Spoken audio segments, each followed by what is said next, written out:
bucak örtüldü boz sessizlikle, sade rüzgar gezer.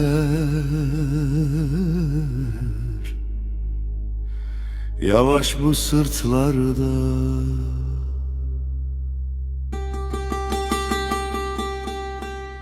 duman attı buca perdesini, sakladı yüksek tepeleri.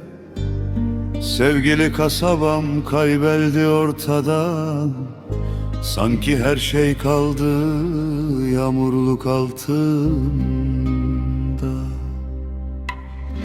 Dumanda uyer Balkan eşimi, sade fenerler yanerler uzakta.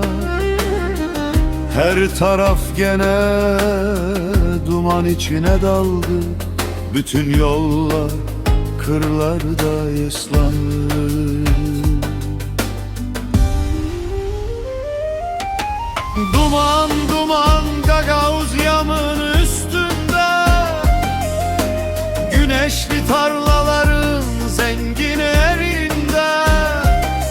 Ama bilerim lodos gene esecek, kasabamız düşlerden uyanacak. Volkan eş bucağın ürende, evimin şafkı asirler içinde. Dün neyi örtse de karanlık duman, ilk yaz güneşe bizi gene çıkarar.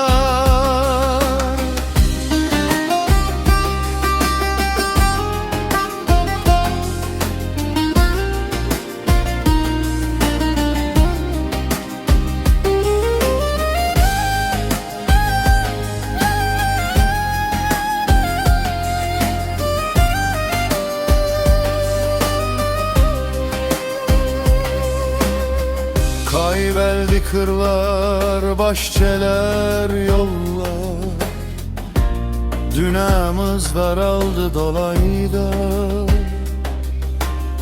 Sessizlik sade, soler yukarıda. Düğlerler, çanlar uzakta. Ama hepsi bunlar kısa vakıda. Duman karşı çıkamaz zaman,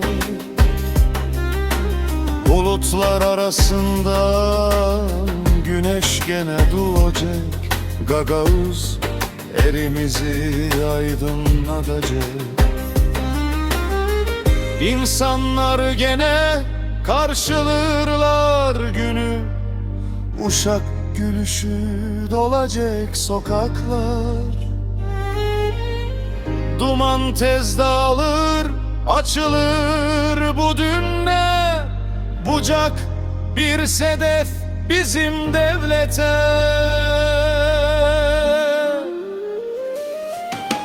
Duman gidecek uzak tarlalara, bucak uyanır, şenlik gelir topraklara. Volkan eş karşılar eni gününü, korkular kayar, gölge yok olur. Volkan eş bucağın ürende, ana türküsü öter rüzgarda. Ne kadar da dünneyi karanlık sarsa, ana tarafımız tutar bizi ayakta. Volkan eş bucağın ürende, ana tarafımız uslulukta.